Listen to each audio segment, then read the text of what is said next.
Hi, my name's Stan Schofield and I'm with OA Centers for Orthopedics, a division of Spectrum Medical Group. And I'm here to talk to you today a little bit about the workout that we've devised for you to prepare your body for that big trek across Maine.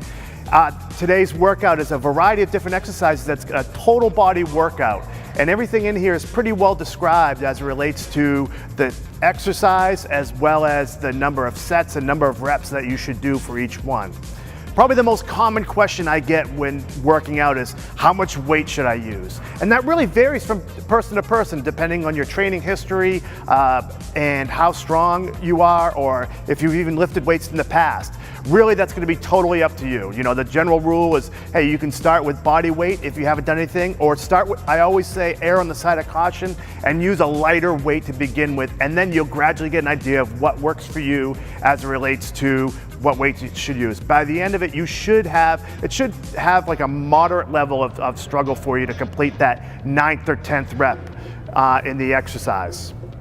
As with anything, technique is very, very important as it relates to not only having good performance with the exercise, as well as, you know, trying to prevent injury from occurring.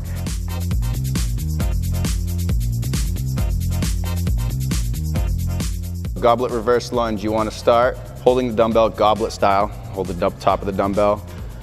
Standing tall, lunge all the way back, tap your back knee to the ground, back tall. You want to do one full side before you start the other side. Still holding the dumbbell goblet style.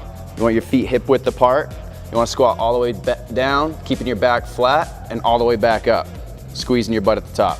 Split squat position, you want to make it so when you're at the bottom, you're in a half kneeling position, knee underneath your hip, come back to the top and back down. Start in a half kneeling position, holding the dumbbell goblet style, come off the ground so your knee is about 2 inches off the ground, and just hold that position for about 10 to 20 seconds and then switch legs. With anything front foot elevated, you only want to be elevated 2 to 3 inches on a sturdy surface. You want to hold the dumbbell goblet style, reverse lunge all the way back till the knee touches the ground, then back to the top. Same positioning as the split squat normal, but this time your front foot is elevated 2 to 3 inches and you just go down and back up.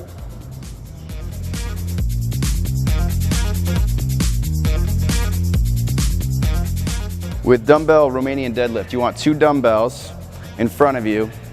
You want your feet hip width apart. You want to stick your butt back, chest up, till the dumbbells reach just below your knees. You should feel it in your hamstrings and your butt, not your back, and come back to the top, squeeze your butt. Back down, and back up, nice and slow. With a stability ball leg curl, you want to get your feet up on the ball, elevate your hips so they're off the ground, curl your legs in, hold, and then back out as slow as possible, and repeat. With this exercise, it's best done with a partner. If you don't have a partner, you can stick your feet underneath the dumbbell rack as long as it's sturdy to hold yourself. You want to keep your upper body nice and straight, fall as slow as possible, hands to your chest. So when you do fall, you can absorb it and push yourself back up. So the pull through is a very similar exercise as the Romanian deadlift movement-wise. You're going to bend at the hips, bend the knees slightly, butt back. You're going to start by grabbing the rope, coming out a few steps, stand tall, come back as far as you can, keeping that back nice and flat, and then at the top, squeezing your glutes.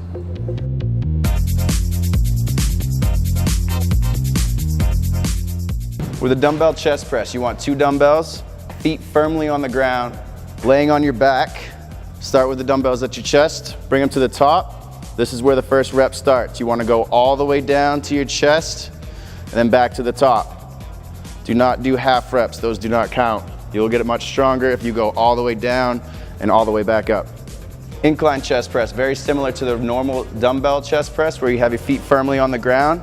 You lean back, having the bench at no more than a 45-degree angle, preferably 35. Starting with the dumbbells at the top. You want to go all the way down to the chest and back up. Alternate chest press, same setup as the chest press, except this time you leave one arm up while one dumbbell comes all the way down and back up, alternating sides. With a floor press, you want to lay flat on the ground, keeping your back against the ground, legs straight. You want to come all the way down till your elbows rest on the ground and then back up. Make sure that you come to a complete stop on the ground and then all the way back up. With a push-up, we'll start with the don'ts. We do not want to see your hips sagging, and you don't want to see your elbows out.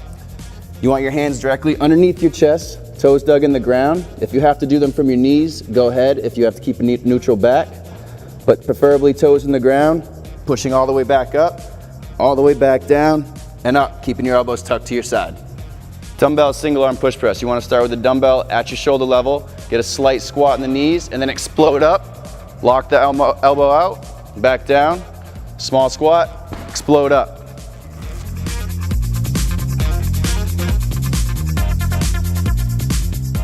Dumbbell one arm row. You want knee on the bench, hand on the bench, keep that back nice and flat. Grab a dumbbell, row all the way up, squeeze your shoulder blade, back down. All the way up and back down. With bat wing holds, they can be done with either kettlebell or dumbbell. You want to lay flat on the bench, grab the kettlebells or dumbbells, bring them up, squeeze your shoulder blades together, hold that for 20 to 30 seconds, rest, and do it again. So with a chin up, when you do a chin up, you want to grab the bar, bring your feet out from underneath you so you're at a full hang, and then pull yourself all the way over the bar so your chin's over the bar all the way back down. I'll give you an example. You want your hands about shoulder width apart, legs off the ground, over the bar, back down, and back up. With a chin up hold, if you can do a chin up, I want you to pull yourself all the way over the bar and hold yourself there for about 10 seconds, and then go down and back up and repeat. If you need assistance and can jump over up to the bar, that's fine. But preferably, I want you to start from a full hang, do a chin up, hold up here for 10 seconds, back down, and back up. 2 to 3 times holding for 10 seconds. So negatives, if you need assistance getting up to the bar again, that's fine. With negatives, you want to get to the top and you want to go down as slow as possible for about 5 seconds. So if you can do a chin up, do a chin up, and then go down for 5, 4, 3, 2, 1, till the elbows lock out. That is 1 full rep. All right, lat pull downs are a great variation for those of you that can't do chin ups. You're gonna grab the handles of a machine, get on both knees, and you wanna pull the handles all the way down below your chin and back up until your arms are straight and back down.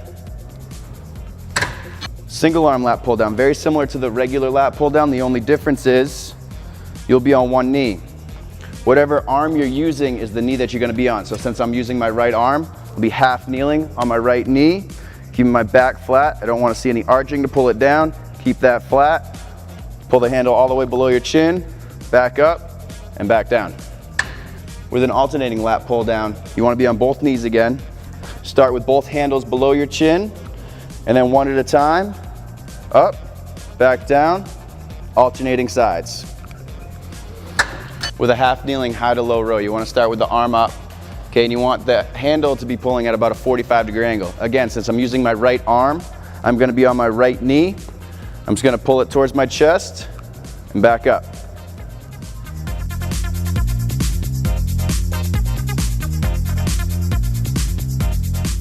With a core press, you're going to be to the side of the machine. You're going to be about hip width apart, knees bent slightly.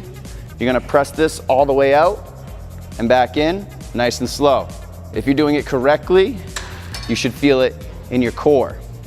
So with a crosswalk, you want to be in the push-up position. Like I said before, nice flat back, butt up, squeeze the butt if you have to. You will cross your hands, open up your feet. You want to limit the amount of hip motion that you have. You want to keep that hip nice and tight, and you should feel it in the core while you do this. With a V-sit shake, you want to grab a small med ball or a small dumbbell. You want to lean back, bring your feet up, put them as straight as possible, back off the ground, and then you just want to shake the ball back and forth for about 30 seconds. Stability ball plank, you want to grab a stability ball. Rest your forearms on the stability ball. You can bring your hands together if you want. Feet together, kind of like a push-up position. You want to keep your chest off the ball, squeeze your butt, and just hold the plank position. The most common mistake we see with this is people resting on the ball. Do not rest your chest on the ball. Bring your forearms up and hold. Same positioning as a stability ball plank. This time, you want to saw back and forth with your forearms. As far out as you can, keeping that core tight and not letting your hips sag. Stability ball circles, you want to be in the same position as the plank again. This time, going in circles with your fists around your head, 10 to 12 to the right, and 10 to 12 to the left. With shoulder taps, you want to be in a good push-up position. With these, the closer your feet are, the harder the exercise is going to be. So if you're struggling and your feet are really close and you find your hips moving back and forth, widen your base, hands underneath your chest, tapping your shoulders nice and slow, making sure those hips don't move too much.